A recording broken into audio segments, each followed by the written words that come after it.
Hello guys, welcome back to my channel. Subscribe नहीं किए तो सब्सक्राइब कर लीजिए। गाइस, आज के मार्केट को देखने के बाद जो मेरा सेंटिमेंट है लॉन्ग टर्म के लिए अगर समझा जाए, मैं ये 1 आवर का टाइम फ्रेम खुला हुआ है, अगर इस 1 आवर के टाइम फ्रेम को देखूं मैं या डेली टाइम फ्रेम पे जाके देखता हूं, तो मेरा जो सेंटिमेंट है towards Indian stock market, Indian indices including Nifty, bank Nifty and Sensex, मुझे ऐसा लगने लगा है ओवरऑल, जो एक प्रोफेशनल तरीके से मैं देखने की कोशिश कर रहा हूं टेक्निकल अंडरस्टैंडिंग के तहत, मुझे कुछ ऐसा लगने लगा है कि ये जो मार्केट है ये कहीं ना कहीं डाउन ट्रेंड, और वो भी बहुत बुरे डाउन ट्रेंड की तरफ अग्रसर हो रहा है।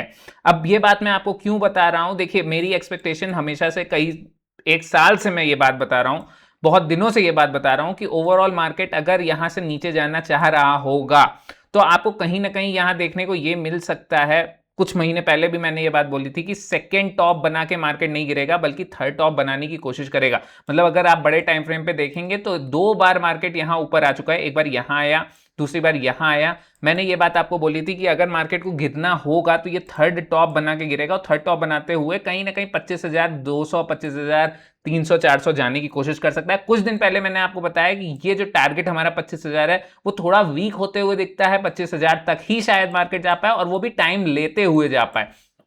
अब मुझे जिस तरीके का प्राइस एक्शन नॉर्मली दिखना चाहिए वैसे प्राइस एक्शन नहीं दिख रहा है, उसके तहत मुझे लग रहा है कि ओवरऑल जो मार्केट का सेंटिमेंट है फॉर लॉन्ग टर्म बहुत ज्यादा बेरिश होता हुआ दिख रहा है। मतलब मार्केट में कई बार ये एबिलिटी मिली है मार्केट को, जहां पे मार्केट को कहीं ना कहीं ऊपर चले जाना चाहिए, बट ओवरऑल जो प्रोसेस है मार्केट में ऊपर ले जाने का या बाइंग होने का वो दिखता ही नहीं है। अगर आप यहां देखें जहां मार्केट आज क्लोज हुआ है, मार्केट आज करीब एक महीने से, ध्यान से समझिए, एक महीने से यहां पे मार्केट की क्लोजिंग हुई है 24,100 के लगभग 24,200 के लगभग। अब यहां पे मार्केट कितने दिन से है देखिए, अगर आप ध्यान से देखें तो ये आ जाता है 13 अप्रैल, अप्रैल मई जून जुलाई, आधा जुलाई बीत चुका है। इट्स ऑलमोस्ट अगर 4 साढ़े 4 महीने से मार्केट इसी रेंज में ट्रेवल कर रहा है, और इस सिचुएशन में मार्केट कब पहुंचा है आप ये भी ध्यान से देखिए। मार्केट तब पहुंचा था जब मार्केट में ऑलरेडी प्रॉपर सेलिंग हो चुकी थी।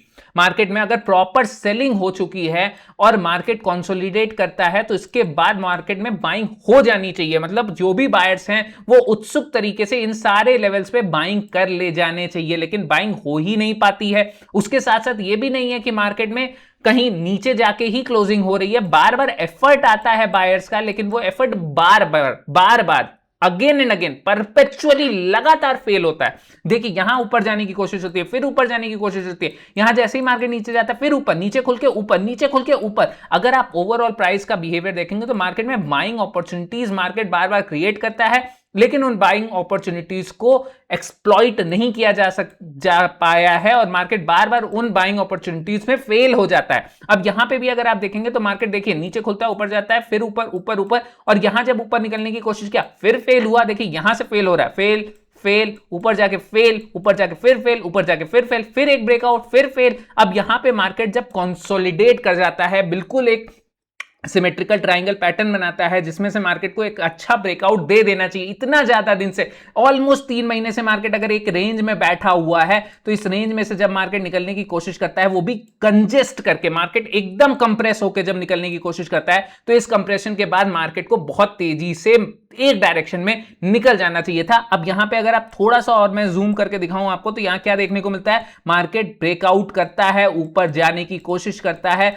फिर नीचे ही चला जाता है, नीचे ही चला जाता है, नीचे ही चला जाता है। ये जो ट्रेंड लाइन है, आप समझिए बात को, मैंने कई बार ये बात बताई है, अगर मार्केट एक ब्रेकआउट के लेवल को ब्रेक करता है तो उसके बाद मार्केट को कंटिन्यूएशन फास्ट दिखाना चाहिए। ब्रेकआउट तभी सस्टेन्ड माना जाता है, अच्छा माना जाता है, जब ब्रेकआउट हुआ उसके बाद 1 2 3 कैंडल लगातार उस डायरेक्शन में जाते हुए दिखे। अगर आप यहां ध्यान से समझते हैं तो ये जो ट्रेंड लाइन का ब्रेक है, ये जो सिमेट्रिकल ट्रायंगल का पैटर्न का ब्रेक है, यहां पे एक ब्रेकआउट हुआ है विच वाज वेरी गुड, लेकिन उसके बाद आप क्या देखते हैं, मार्केट फिर उसी ट्रेंड लाइन को फिर आता है रीटेस्ट करने एक बार आ सकता है, लेकिन फिर मार्केट दूसरी बार भी आता है, फिर मार्केट तीसरी बार भी आता है। दिस टेल्स कि मार्केट जितनी भी अपॉर्चुनिटीज ग्रैब करने की कोशिश किया ऊपर के साइड, जितनी भी अपॉर्चुनिटीज उसे मिली हैं ऊपर ले जाने की, सारे में वो फेल होता आया है। ओवरऑल जो हमारे देश का अभी इकोसिस्टम चल रहा है, जो सिचुएशन चल रही है, जो सरकार के प्रति आक्रोश दिख रहा है, कहीं ना कहीं वो सारी चीजें रिफ्लेक्ट करने लगती हैं स्टॉक मार्केट में भी। इस बात को ध्यान दीजिएगा, सब कुछ टेक्निकल नहीं होता है, there are fundamental forces also. Fundamental force अगर वीक दिखेगा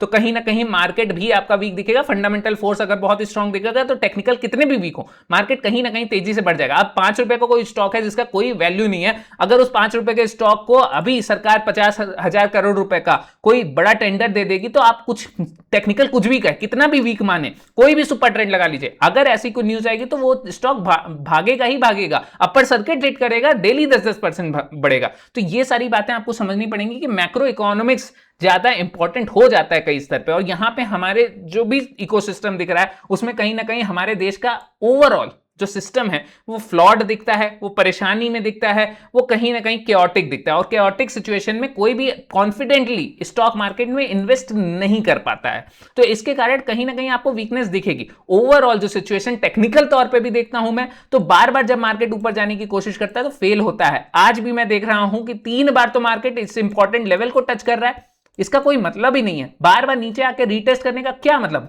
अब कल का दिन देखिए बहुत दूर के लिए भी इंपॉर्टेंट हो जाता है, बहुत दिनों के लिए भी इंपॉर्टेंट हो जाता है, क्योंकि मार्केट 3 बार इस लेवल को रीटेस्ट कर चुका है। उसके साथ साथ मार्केट 1.5-3 महीने से इसी एरिया में फंसा हुआ है।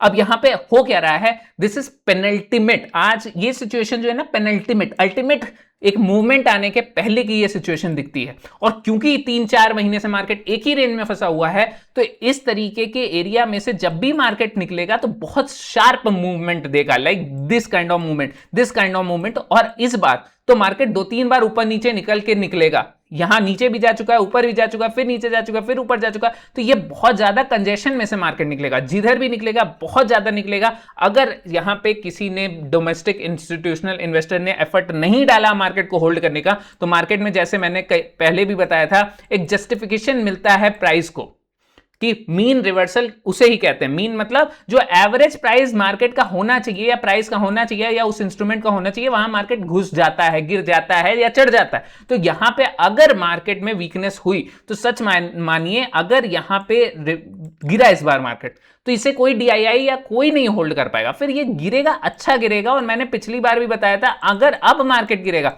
बहुत मतलब 1-1.5 साल पहले मैंने एक वीडियो बनाया था पिछले चैनल पे, उसमें मैंने लिखा था 18,000, इज इट पॉसिबल, 18K मैंने लिखा था, is it possible for Indian stock market to fall to 18,000।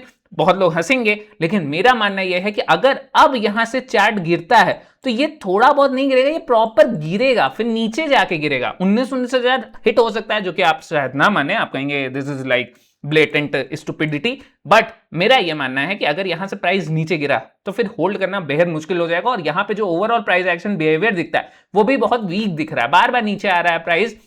4 महीने से एक ही एरिया में फंसने के बाद जब निकलने की कोशिश करता है या अपॉर्चुनिटी मिलती है तो भी नहीं निकलता। तो कल आपको देखना होगा, आज जैसे मेरी एक्सपेक्टेशन थी कि प्राइस ऊपर चला जाना चाहिए क्योंकि एक ब्रेकआउट हुआ है और ब्रेकआउट को सस्टेन कर लेना चाहिए, नहीं गया, फिर नीचे गिर गया, फिर आज तो बिल्कुल नीचे गिरता ही चला गया, जबकि अपॉर्चुनिटी थी। अगर आप 5 मिनट के टाइम फ्रेम पे देखें इसे, 5 मिनट के टाइम फ्रेम पे जब आप देखते हैं तो कल जहां मार्केट क्लोजिंग दिया था, मैंने कल भी आपको बताया था कि यहां नीचे जाके ऊपर गया, कंसोलिडेट किया, फिर गिरा, लेकिन फिर इसी लेवल से रीटेस्ट लेके ऊपर चला गया है, which is a very good sign. इसका मतलब है, और यहां कंसोलिडेट कर रहा है, यहां हमारा मानना है कि मार्केट ऊपर चला जाएगा। और इसको और स्ट्रांग तब बनता हुआ जब मार्केट दिखता है जब ये फ्लैट ओपनिंग होता है, मतलब ग्लोबल सिनेरियो का कोई टेंशन नहीं है अपने को जो होगा वो नेशनल सिनेरियोस के कारण ही आज मार्केट प्राइस एक्शन का बिहेवियर दिखाएगा। और आज नेशनल सिनेरियो में हमें यह देखने को मिलता है कि मार्केट वीक दिखता है, नीचे जाके क्लोजिंग देता है, which is a very bad sign. जब आपको एक और अपॉर्चुनिटी मिली थी इस सस्टेन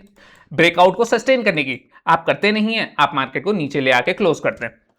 तो ऐसी सिचुएशन में क्या एक्सपेक्ट किया जा सकता है? अब देखिए ध्यान से समझिए, ऐसी सिचुएशन में एक्सपेक्टेशन ये है कि मार्केट वीक दिखता है, और वीक दिखता है, कल की सिचुएशन बहुत इंपॉर्टेंट हो जाएगी कि कल मेरे अनुसार एक आखिरी अपॉर्चुनिटी है बायर्स के पास कि क्या बायर्स सच में इस ब्रेकआउट को सस्टेन करवाना चाह रहे हैं। तो आपको देखना होगा कि प्राइस कल कर क्या रहा है, प्राइस जिधर जा रहा है कल, अगर आपको ट्रेड ना लेना ऊपर की तरफ तो मत लीजिएगा, because this can be a very dangerous situation for you, क्योंकि यहां पे मार्केट डिसाइड करेगा कि क्या करना है। और अगर मार्केट को बहुत तेजी से ऊपर नीचे जाना होगा तो जैसे ही कोई ब्रेक मिलेगा, मार्केट धड़ाम से आई मीन लिटरली धड़ाम से गिर सकता है। मतलब आपको कोई भी स्टॉप लॉस का कोई कदर नहीं करेगा। आप लगाएंगे 200 पॉइंट पे स्टॉप लॉस, वो हिट करेगा सीधे सीधे 150 पॉइंट पे। तो कल अगर मार्केट ऊपर जाके नीचे आया तो देखिए धड़ाम से गिरेगा। मेरे शब्दों का ध्यान रखिए, तेजी से गिरने की कोशिश कर सकता है अगर मार्केट में अपॉर्चुनिटी ग्रैब नहीं कर पाए बायर्स ऊपर की तरफ। तो कल थोड़ा रिस्की डे लगता है मुझे, क्योंकि कल डिसाइड हो जाएगा कि मार्केट को किधर जाना चाहिए। मेरा मानना यह है, प्राइस एक्शन ओवरऑल बता रहा है कि नीचे की तरफ ही ज्यादा ट्रेड हो रहा है, नीचे के एरिया में ही ज्यादा ट्रेड हो रहा है। ऊपर जाता है मार्केट फिर ट्रेड करता है नीचे की तरफ, यहां भी नीचे आके क्लोजिंग देता है। यहां पूरी ट्रेडिंग आज के दिन नीचे की तरफ हुई है। तो ये जो हाफ लाइन अगर मैं मार्क कर दूं तो पूरी ट्रेडिंग नीचे ही हो रही है इस सिचुएशन में। तो मेरा मानना यह है कि मार्केट वीक दिखता है और धड़ाम से गिरने वाली बात जो मैं कह रहा हूं ना, कोई और शायद बताए ना बताए वो मुझे नहीं पता, लेकिन मेरी अंडरस्टैंडिंग कह रही है कि कहीं ना कहीं मार्केट बहुत ज्यादा गिरने के मूड में लग रहा है। और इतना छोटा मोटा गिरने के मूड में नहीं है। मुझे दिखता है कि एक दिन में वो 2%, 1.5%, 2.5% गिरने वाली सिचुएशन मुझे दिखती है। तो ये कब होगा वो मुझे नहीं पता, लेकिन कल इंपॉर्टेंट दिन है, क्योंकि कल अगर ऊपर ब्रेकआउट होता है और ऊपर सस्टेन्ड होता है तो एक चांस बनता है कि मार्केट ऊपर सस्टेन कर जाएगा। लेकिन अगर कल भी नहीं हो पाया तो चांसेस ये रहेंगे कि मार्केट गिर जाएगा। कैसे ट्रेड लेना चाहिए, देखिए इस एरिया में मैं अब मार्केट को अभी तो बेरिश ही मानता हूं, लेकिन तब तक मानूंगा जब तक ये जो ट्रेंड लाइन जा रही है, मैं इसे मार्क कर देता हूं यहां पे, ये सारे लाइन मार्क करते, एक सेकेंड में स्ट्रेट लाइन मार्क करता हूं, ये मार्क कर लीजिए, ये सारी लाइनें, यस ठीक है, ये सारी लाइनें टच हो रही हैं, वेरी गुड। इसको थोड़ा और ऊपर कर देते हैं क्योंकि आज यहीं आके क्लोजिंग हो गया। देखिए ये लाइन ना इंपॉर्टेंट है, क्योंकि मार्केट इसके ऊपर कम टाइम स्पेंड किया है, इसके नीचे ही ज्यादा टाइम स्पेंड किया है। अगर इस लाइन के ऊपर मार्केट निकलता है तो हम ऊपर की तरफ ट्रेड लेने की कोशिश करेंगे। ध्यान से समझ लीजिए, इस लाइन के ऊपर मार्केट निकलता है, ग्रीन कलर की कैंडल बनाता है, उसका हाई ब्रेक करता है, ऊपर की तरफ ट्रेड लिया जा सकता है। अगर आप शॉर्ट क्वांटिटी में ट्रेड लेते हैं 50 में लीजिए, 10 क्वांटिटी में लेते हैं 5 में लीजिए, 2 लॉट में लेते हैं 1 लॉट में लेते हैं लीजिए, 1 लॉट में लेते हैं मत लीजिए, because this is a very risky trade. क्योंकि मार्केट हो सकता है ऊपर जाए और पैनिक में नीचे गिरे, इतनी बड़ी लाल कलर की कैंडल बन जाए 1-5 मिनट की, जिसमें आपको मौका मिलने नहीं वाला है। अगर ट्रेड ले रहे हैं तो पूरे टाइम स्टिक करके रखिएगा अपनी आंखें, क्योंकि मार्केट कल तेजी से मूवमेंट दे सकता है उल्टे डायरेक्शन में। आपको लगेगा अरे अभी तो कुछ नहीं हो रहा है, आप जाएंगे एक तरफ से हिलाएंगे, दूसरी तरफ आपको डम मार्केट गिरते हुए दिखेगा। तो आपको ध्यान से इस बात को भी दिमाग में रखना है और नीचे की तरफ ट्रेड लेना है। इस एरिया में मेरा मानना है कि मार्केट कहीं भी खुले नीचे की तरफ ट्रेड लिया जा सकता है। रेड कलर की कैंडल, उसका लो ब्रेक, नीचे की तरफ ट्रेड, 1:4 का मिनिमम रिस्क रिवॉर्ड रेशियो रखना है, क्योंकि मार्केट तेजी से 1:4 दे सकता है, बहुत तेजी से। इवन एक कैंडल पे भी आपको 1:4 मिल सकता है। इस एरिया में अगर खुलता है तो कंजेस्टेड एरिया में खुल रहा है, इस ब्रेक डाउन पे मार्केट बहुत तेजी से मूव कर सकता है। और ये ट्रेंड लाइन बनी हुई है, सिमेट्रिकल ट्राइंगल है, इसके अंदर अगर री एंट्री हुई तो मार्केट टक टक टक टक टक टक करते हुए गिर जाएगा। तो यहां आपको ध्यान किस बात का रहना है, इस एरिया में खुले रेड कलर की कैंडल, उसका लो ब्रेक, नीचे की तरफ ट्रेड, इस एरिया में खुलता है ऊपर निकलता है तो ऊपर की तरफ ट्रेड। अगर ऊपर ही खुलता है तो आपको थोड़ा सतर्क होना होगा। क्यों? क्योंकि यहां पे आपको पता नहीं है कि मार्केट क्या करने की कोशिश कर रहा है। अगर मार्केट इस लाइन के अंदर री एंट्री करता है, रेड कलर की कैंडल बनता है, उसका लो ब्रेक करता है, तो नीचे की तरफ आप ट्रेड ले सकते हैं 1:4 का रिस्क रिवॉर्ड रेशियो। क्योंकि अब मार्केट ऐसी सिचुएशन में जहां इतने दिन के कंजेशन को मार्केट कहीं ना कहीं ब्रेक करेगा, तो ये भी तैयार रही है। अगर मार्केट बहुत ऊपर खुलता है तो रेड कलर की कैंडल, उसका लो ब्रेक, नीचे की तरफ ट्रेड। अगर मार्केट बहुत ऊपर खुल के सीधे ऊपर जाता है 24,281 जो हमारा इंपॉर्टेंट लेवल है उसको ब्रेक करता है, ग्रीन कलर की कैंडल, उसका हाई ब्रेक, ऊपर की तरफ ट्रेड लेना है। अगर मार्केट कहीं भी नीचे खुलता है, this is a very very bad situation. ये मत सोचिएगा कि मार्केट फिर ऊपर आएगा, कुछ नहीं ऊपर आएगा, सीधे गिरेगा टक्क से। तो मार्केट अगर नीचे खुलता है तो रेड कलर की कैंडल, उसका लो ब्रेक, नीचे की तरफ ट्रेड। हमेशा याद रखिए कि आप जो भी एक्सपेक्ट कर रहे हैं, जैसे मैं एक्सपेक्ट कर रहा था आज मार्केट ऊपर जाएगा, इसका मतलब ये नहीं है कि मैं पूरे दिन हर ग्रीन कलर की कैंडल पे एंट्री लेता रहूंगा। मेरा नियम है 11 बजे तक ही ट्रेड लेना है और 3 ही ट्रेड लेना है मैक्सिमम। अगर तीनों ट्रेड में स्टॉप लॉस हिट होता है तो मैं उसके आगे फिर ट्रेड नहीं लूंगा। तो मेरा ये मानना है कि 11 बजे तक ट्रेड लीजिए। 3 ट्रेड मेरे एग्जीक्यूट मैंने किए, तीनों में स्टॉप लॉस मुझे मिला, मैं खुश हूं, क्योंकि मुझे पता था कि मुझे कितना स्टॉप लॉस लेना है। आप उससे ज्यादा का स्टॉप लॉस लेते रहेंगे और ये सोचेंगे अरे मेरा मानना था कि मार्केट आज तो ऊपर जाएगा, पूरे दिन बैठे रहेंगे तो आपको एक दिन में 10 दिन का लॉस मिल जाएगा। तो वो काम मत कीजिएगा। अगर हम मान रहे हैं कि यहां से मार्केट ऊपर ही जाएगा या नीचे ही जाएगा तो नीचे की तरफ ट्रेड लीजिए, लेकिन रिस्क को मैनेज करके रखिए और 3 मैक्सिमम ट्रेड लेने की कोशिश कीजिए। अगर 3 ट्रेड में स्टॉप लॉस हिट हो जाता है निकल जाइए। 3 ट्रेड नहीं लेने, 2 ट्रेड लीजिए। जितने कम ट्रेड लेंगे उतना कम लॉस होगा, उतना कम लॉस होगा तो उतने दिन कॉन्फिडेंस बना रहेगा, उतने दिन कॉन्फिडेंस बना रहेगा तो कैपिटल सर बचा रहेगा, कैपिटल बचा रहेगा तो धीरे धीरे सीखते सीखते बेटर कर पाएंगे इंप्लीमेंटेशन और पैसे कमा पाएंगे। तो ये बातों का ध्यान रखिएगा गाइस, और आई होप कि आपको समझ में आ गया हो कि मैं बेरिश हूं इस समय कंप्लीटली। मुझे लगता है कि बेरिशनेस आ जानी चाहिए, लेकिन इस लेवल के ऊपर कल एक आखिरी मूवमेंट देखने को मिल सकता है। अगर बायर्स अटेम्प्ट करेंगे ऊपर ले जाने का, तो ये कल का ही दिन इंपॉर्टेंट है। कल अगर ले गए तो वेरी गुड, अब पूरे दिन यहीं इसी रेंज में घुमाते रहे तो परसों के दिन होगा वो मूवमेंट। लेकिन अगर कल अटेम्प्ट आया और कल का अटेम्प्ट फेल हुआ, तो ये मान लीजिए ये सारा ऊपर का मूवमेंट जो है वो फेल हो जाएगा और मार्केट बहुत तेजी से नीचे जाते हुए देखने को मिल सकता है।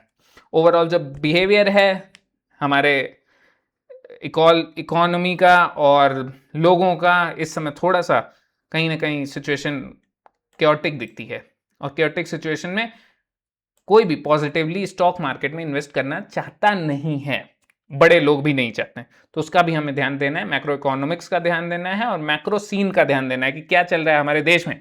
देश सबसे ऊंचा, तो देखिए देश में क्या चल रहा है, उसके बेसिस पे स्टॉक मार्केट में इन्वेस्ट करने की कोशिश कीजिए और उसी के बेसिस पे पैसा कमाने की कोशिश कीजिए। But as a trader you have to be ready कि अगर मार्केट नीचे जाएगा तो भी आप पैसा बनाएंगे। ये नहीं सोचना है कि यार ऊपर की तरफ ही जाएगा तभी पैसा बनेंगे। ऊपर की तरफ आपको पोजिशनल जब आप लेते हैं, आप इन्वेस्ट करते हैं, तब की बात अलग है। लेकिन ट्रेडर के लिए नीचे जब मार्केट जाए तो भी पैसा बनाने की कोशिश कीजिएगा। कैसे ट्रेड लेना है मैंने बता दिया। अगर कुछ समझ नहीं आया तो प्लीज कमेंट कर दीजिए, लाइक कर दीजिए, शेयर कर दीजिए, और सब्सक्राइब नहीं किया तो प्लीज सब्सक्राइब कर लीजिए। गाइज हैव फन, मिलते हैं अगले वीडियो में। Thank you.